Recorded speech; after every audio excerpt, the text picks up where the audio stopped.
ನಮಸ್ಕಾರ ವೀಕ್ಷಕರೇ. ಮಣಿಪುರ ಸಿಎಂ ಬಿರೇನ್ ಸಿಂಗ್ ಕೊನೆಗೂ ರಾಜೀನಾಮೆ ನೀಡಿದ್ದಾರೆ. ರಾಜಕೀಯ ಬಿಕ್ಕಟ್ಟು ಬಿಗಡಾಯಿಸಿದೆ. ಬಿರೇನ್ ಅವರ ನಿರ್ಧಾರಗಳು ಮುಳುವಾದಂತೆ ಬಿಜೆಪಿಯ ಆಂತರಿಕ ಕಲಹ ವೈಫಲ್ಯ ಮಣಿಪುರದಲ್ಲಿ ಹೆಚ್ಚಾಯ್ತಾ ಹೋಯಿತು. 2024ರ ಲೋಕಸಭಾ ಚುನಾವಣೆಯಲ್ಲಿ ಮಣಿಪುರದಲ್ಲಿ ಬಿಜೆಪಿ ಅಕ್ಷರಶಃ ನೆಲಕಚ್ಚಿತು. ಮಣಿಪುರದಲ್ಲಿರುವುದು 2 ಲೋಕಸಭಾ ಕ್ಷೇತ್ರಗಳಷ್ಟೇ. ಒಂದು ಇನ್ನರ್ ಮಣಿಪುರ ಅಂದರೆ ಮೈತೇಯಿ ಪ್ರಾಬಲ್ಯದ ಕ್ಷೇತ್ರ, 2 ಔಟರ್ ಮಣಿಪುರ ಕುಕಿ ಮತ್ತು ನಾಗ ಪ್ರಾಬಲ್ಯದ ಕ್ಷೇತ್ರ. ಈ ಎರಡರಲ್ಲೂ ಕೂಡ ಕಾಂಗ್ರೆಸ್ ಅಭ್ಯರ್ಥಿಗಳೇ ಗೆದ್ದು ಬೀಗಿದ್ರು.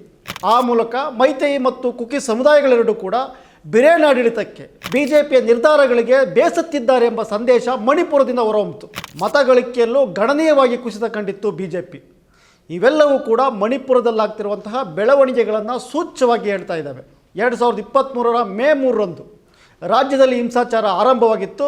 ಬಿರೇನ್ ಸಿಂಗ್ ತಕ್ಷಣವೇ ರಾಜೀನಾಮೆ ನೀಡಬೇಕೆಂಬುದು ಕುಕಿ ಸಮುದಾಯದ ಬೇಡಿಕೆ ಕೂಡ ಆಗಿತ್ತು. ಆದರೆ ಒಮ್ಮೆ ರಾಜೀನಾಮೆ ಕೊಟ್ಟಾಗ ಮೈತೈ ಜನಾಂಗದ ಕೆಲವರು ಬಿರೇನ್ ಸಿಂಗ್ ಅವರ ಪತ್ರವನ್ನು ಹರಿದು ಹಾಕಿ ಪ್ರತಿಭಟನೆಯನ್ನು ಮಾಡಿ ಬೆಂಬಲವನ್ನು ಸೂಚಿಸಿದರು. ಈ ರಾಜಕೀಯ ಐಡ್ರಾಮದಲ್ಲಿ ಬಿರೇನ್ ಮತ್ತೆ ಅಧಿಕಾರದಲ್ಲಿ ಮುಂದುವರೆದರು. ಆದರೆ ಈಗ ಕೊಟ್ಟಿರುವಂತಹ ರಾಜೀನಾಮೆಯು ದಿಢೀರ್ ಆಗಿದ್ದೇನೂ ಅಲ್ಲ. ಇಂತಹ ರಾಜೀನಾಮೆಯಿಂದ ಆಗುವ ಪರಿಣಾಮಗಳೇನೆಂಬುದನ್ನು ನಾವು ಯೋಚಿಸಬೇಕಾಗಿದೆ. ಬಿರೇನ್ ವಿರುದ್ಧ ಭುಗಿಲೆದ್ದ ಕುಕಿ ನಾಯಕರ ಅಸಮಾಧಾನಕ್ಕೆ 21 ತಿಂಗಳಾಯಿತು. ಬಹುಸಂಖ್ಯಾತ ಮೈತೇಯಿಗಳಿರುವಂತಹ ಇಂಫಾಲ್ ಕಣಿವೆಯಲ್ಲಿ ಬಿರೇನ್ ಜನಪ್ರಿಯತೆ ಕ್ಷೀಣಿಸ್ತಾ ಇದೆ. ರಾಜೀನಾಮೆ ನೀಡಬೇಕೆಂದು ಕಾಂಗ್ರೆಸ್ ಒತ್ತಾಯಿಸ್ತಾ ಇದೆ. ಪ್ರಮುಖ NDA ಪಾಲುದಾರರು ಕೂಡ ಬಿರೇನ್ ಮೇಲೆ ಮುನಿಸ್ಕೊಂಡಿದ್ದರು. ಬಿರೇನ್ ಸಂಪುಟ ಸಹೋದ್ಯೋಗಿಗಳಿಂದ ಒತ್ತಡ ಶುರುವಾಗಿತ್ತು. ಅಂತಿಮವಾಗಿ ಬಿರೇನ್ ಮನೆಗೆ ಹೋಗಿದ್ದಾರೆ.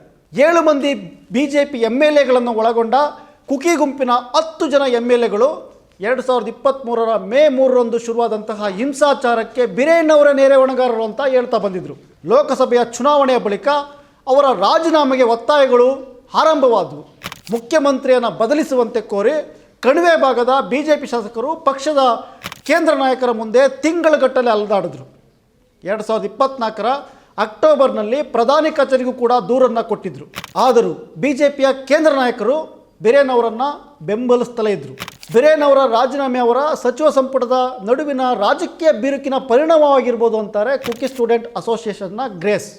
ಈ ದಿನದೊಂದಿಗೆ ಮಾತಾಡಿದಂತಹ ಅವರು ಬಿಜೆಪಿ ಶಾಸಕರ ಬೆಂಬಲ ಕುಸಿದಿತ್ತು. ಇದು ಬಿರೇನ್ ಅವರಿಗೆ ತಿಳಿದಿತ್ತು. ಅಸಹಾಯಕತೆಯಿಂದ ಮುಜುಗರದಿಂದ ತಪ್ಪಿಸಿಕೊಳ್ಳಲು ರಾಜೀನಾಮೆಯ ಸರಿಯಾದ ಮಾರ್ಗವಾಗಿ ಅವರಿಗೆ ತೋರಿರಬಹುದು. ಆದರೆ ಕುಕಿಗಳು ಈ ವಿಚಾರದಲ್ಲಿ ಹೆಚ್ಚಿನದೇನನ್ನು ಪ್ರತಿಕ್ರಿಯಿಸುವುದಿಲ್ಲ. ಅವರ ರಾಜೀನಾಮೆಯನ್ನು ನಾವು ನಿರೀಕ್ಷಿಸುವುದಿಲ್ಲ. ಬಿರೇನ್ ಏಕೆ ಮತ್ತು ಹೇಗೆ ಇಂತಹ ನಿರ್ಧಾರ ತೆಗೆದುಕೊಂಡರು ಎಂಬುದರ ಬಗ್ಗೆ ನಮಗೆ ಯಾವುದೇ ಆಸಕ್ತಿ ಇಲ್ಲ. ಈ ದಿನ.com ಪ್ರೀಮಿಯಂ ಲೇಖನಗಳನ್ನು ಪ್ರಕಟಿಸ್ತಾ ಇದೆ. ಎಕ್ಸ್ಕ್ಲೂಸಿವ್ ಅನಿಸುವ ಸಂಗತಿಗಳು ಈ ಲೇಖನಗಳಲ್ಲಿ ಸಿಗುತ್ತವೆ. ಇವುಗಳನ್ನು ಓದೋಕೆ ನೀವು ಚಂದಾದಾರರಾಗಿ. ಸೋಮವಾರ ವಿಧಾನಸಭಾ ಅಧಿವೇಶನ ನಡೆಯಬೇಕಾಗಿತ್ತು. ಅವಿಶ್ವಾಸ ನಿರ್ಣಯ ಮಂಡಿಸಲು ಶಾಸಕರು ಸಜ್ಜಾಗಿದ್ದರು. ಈ ಭಯದಿಂದ ಅವರು ರಾಜೀನಾಮೆ ನಿರ್ಧಾರಕ್ಕೆ ಬಂದಿರಬಹುದು.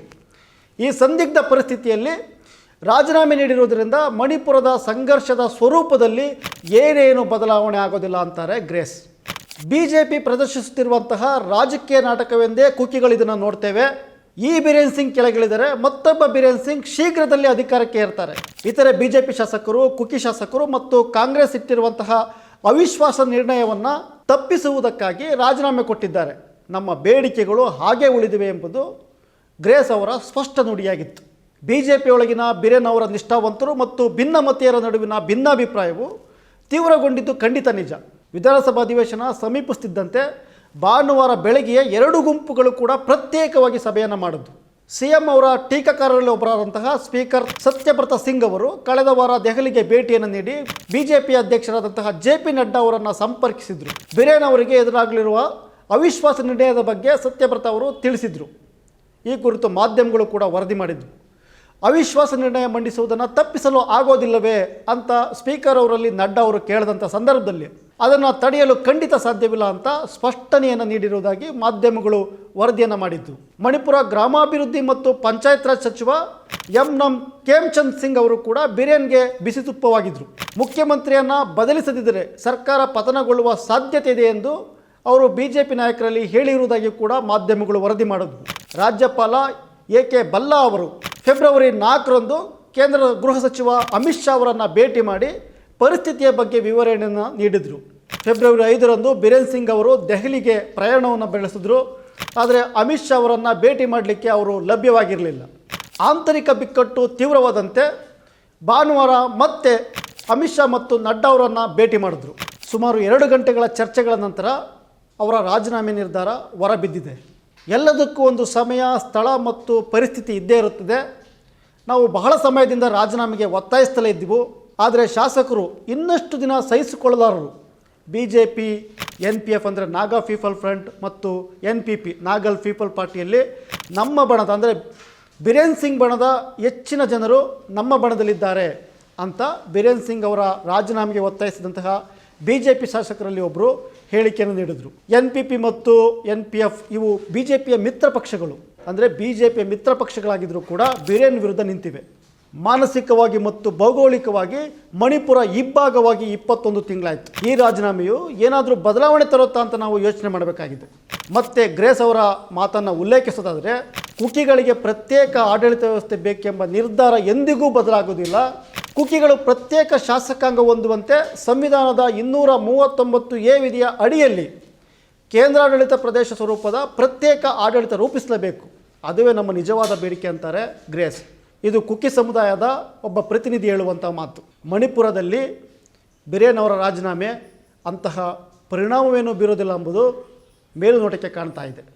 ಮುಂದೇನಾಗುತ್ತೋ ಕಾದು ನೋಡೋಣ. ನಮಸ್ಕಾರ. ಮತ್ತಷ್ಟು ವಿಶೇಷ ವಿಡಿಯೋಗಳನ್ನು ನೋಡಲು ಮತ್ತು ಹೊಸ ವಿಡಿಯೋಗಳ ಬಗ್ಗೆ ತಿಳಿಯಲು ಈ ದಿನ .com ಯೂಟ್ಯೂಬ್ ಚಾನೆಲ್ ಸಬ್ಸ್ಕ್ರೈಬ್ ಮಾಡಿ ಮತ್ತು ಬೆಲ್ ಐಕಾನ್ ಕ್ಲಿಕ್ ಮಾಡಿ.